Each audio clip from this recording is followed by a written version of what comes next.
नमस्कार. इयत्ता 10वीच्या सर्व विद्यार्थी आणि विद्यार्थिनींचं मी आजच्या आपल्या या विज्ञान 1 म्हणजे सायन्स 1च्या ऑनलाईन तासिकेमध्ये सर्वांचं स्वागत करतो. विद्यार्थी मित्रांनो, पुढचा मुद्दा पाहूया. Factors affecting the rate of chemical reaction, म्हणजेच रासायनिक अभिक्रियेच्या दरावर परिणाम करणारे घटक. मग यामध्ये पहिला जो घटक आहे, नेचर ऑफ रिॲक्टंट्स, म्हणजे अभिक्रियाकारकांचे स्वरूप. Let us see the reaction of metals aluminium and zinc with dilute hydrochloric acid. On reaction of both aluminium and zinc with dilute hydrochloric acid, H2 gas is liberated and water soluble salts of these metals are formed. However, the reaction of aluminum metal takes place faster as compared to zinc metal. The nature of the metal is responsible for this difference. Aluminum is more reactive than zinc. Therefore, the rate of reaction of aluminum with hydrochloric acid is higher than that of zinc. Nature or reactivity of reactants influences the rate of a chemical reaction. We are going to learn more about the reactivity of metals in the chapter metallurgy. याचा अर्थ aluminium आणि zinc या धातूंची विरल hydrochloric आम्लाबरोबर जर अभिक्रिया आपण बघितली, aluminium व झिंक या दोन्हीची विरल हायड्रोक्लोरिक आम्लाबरोबर अभिक्रिया होऊन H2 वायू म्हणजे हायड्रोजन वायू मुक्त होतो आणि या धातूंचे पाण्यात विद्राव्य असे क्षार तयार होतात. परंतु झिंक धातूच्या तुलनेत ॲल्युमिनियम धातूची आम्लाबरोबर अभिक्रिया जलद होते. अभिक्रियेच्या दरातील या फरकाला त्या धातूचे स्वरूप हे कारणीभूत असतं.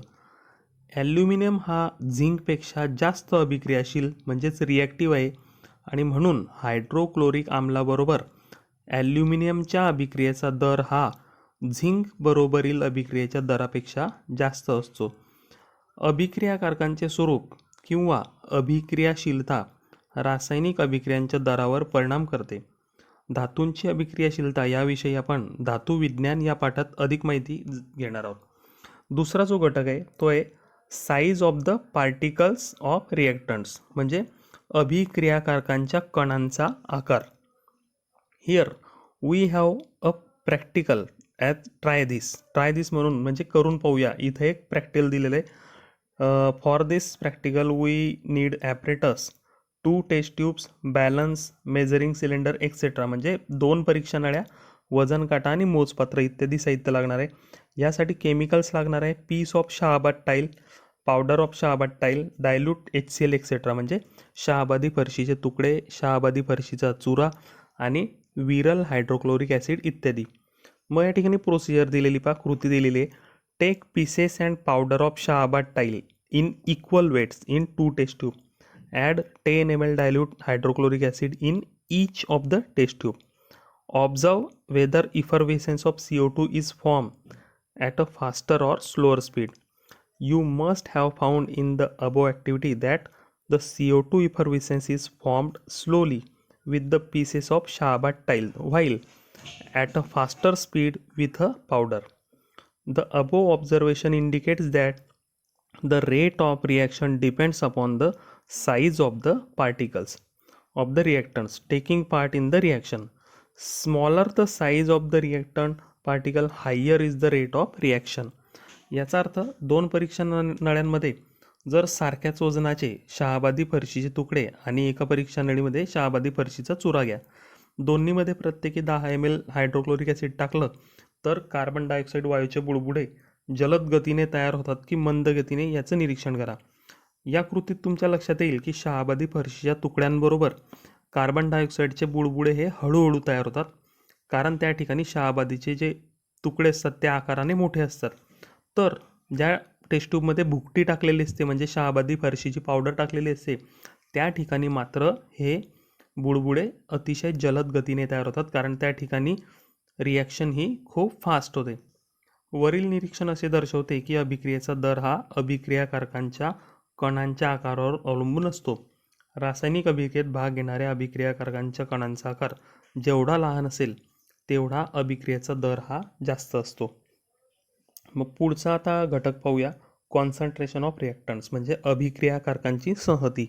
Late us consider the reaction of dilute and concentrated hydrochloric acid with CaCO3 powder.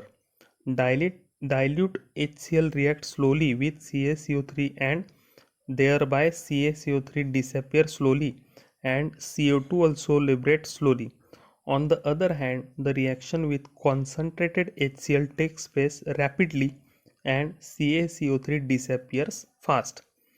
Concentrated acid reacts faster than the dilute acid, which means that the rate of reaction is proportional to the concentration of reactants. म्हणजे काय तर विरल व सहज hydrochloric आम्लाची CaCO3च्या भुकटीवर अभिक्रिया जर विचारात घेतली तर विरल आम्लाबरोबर CaCO3ची अभिक्रिया ही मंदपणे होते आणि CaCO3 हा हळूहळू नाहीसा होत जातो आणि CO2 वायू हळूहळू मुक्त होतो. याच्या उलट जर संहत आम्ल त्या ठिकाणी आपण वापरलं तर त्या ठिकाणी ती अभिक्रिया जलद गतीने होते आणि CaCO3 हा लवकर नाहीसा होतो. संहत आम्लाबरोबरची अभिक्रिया ही विरल आम्लापेक्षा जलद गतीने होते, म्हणजेच अभिक्रियेचा दर हा अभिक्रियाकारकांच्या संहतीच्या प्रमाणात बदलतो. पुढचा घटक आहे टेम्परेचर ऑफ द रिॲक्शन म्हणजे अभिक्रियेचे तापमान. While studying decomposition reaction you have carried out decomposition of lime stone. In this activity, the lime water does not turn milky before heating the limestone because of the zero rate of reaction. From this, it is learned that the rate of reaction increases on increasing the temperature. म्हणजे अपघटन अभिक्रियेचा अभ्यास करताना चुनखडीच्या अपघटनाची कृती तुम्ही केलेली आणि या कृतीमध्ये बर्नरने उष्णता देण्यापूर्वी चुन्याची निवडी ही दुधी होत नाही, कारण त्यावेळेस अभिक्रियेचा जो दर असतो तो 0 असतो. मात्र उष्णता दिल्यामुळे म्हणजे तापवल्याने अभिक्रियेचा दर हा वाढतो आणि CO2 हे उत्पादित तयार होतं. यावरून असं लक्षात येतं की अभिक्रियेचा दर हा तापमानावर सुद्धा अवलंबून असतो. तापमान वाढवलं की अभिक्रियेचा दर सुद्धा वाढतो. आणि या ठिकाणी या केमिकल रिॲक्शनवरती जे अफेक्ट करणारे फॅक्टर्स आहेत त्यापैकी शेवटचा जो फॅक्टर आहे त्याला म्हटलं जातं कॅटलिस्ट म्हणजे उत्प्रेरक. On heating potassium chloride KClO3 decomposes slowly. Here reaction is given 2 KClO3 gives 2 KCl plus 3 O2. The rate of the above reaction neither increases by reducing the particle size nor by increasing the reaction temperature. However, KClO3 decomposes rapidly in presence of manganese dioxide that is MnO2 to liberate O2 gas म्हणजे oxygen. No chemical change takes place in MnO2 in this reaction. म्हणजे ही जी reaction दिलेली आहे या ठिकाणी 2 KClO3 gives 2 KCl plus 3 O2 यामध्ये कणांचा आकार लहान करून किंवा अभिक्रियेचं तापमान वाढवून तरीसुद्धा या अभिक्रियेचा दर वाढत नाही, स्पीड वाढत नाही. परंतु त्यामध्ये जर आपण मॅंगनीज डायऑक्साईडचा वापर केला म्हणजे MnO2चा वापर केला तर मात्र KClO3चे जलद गतीने अपघटन होते आणि O2 म्हणजे ऑक्सिजन हा वायू मुक्त होतो.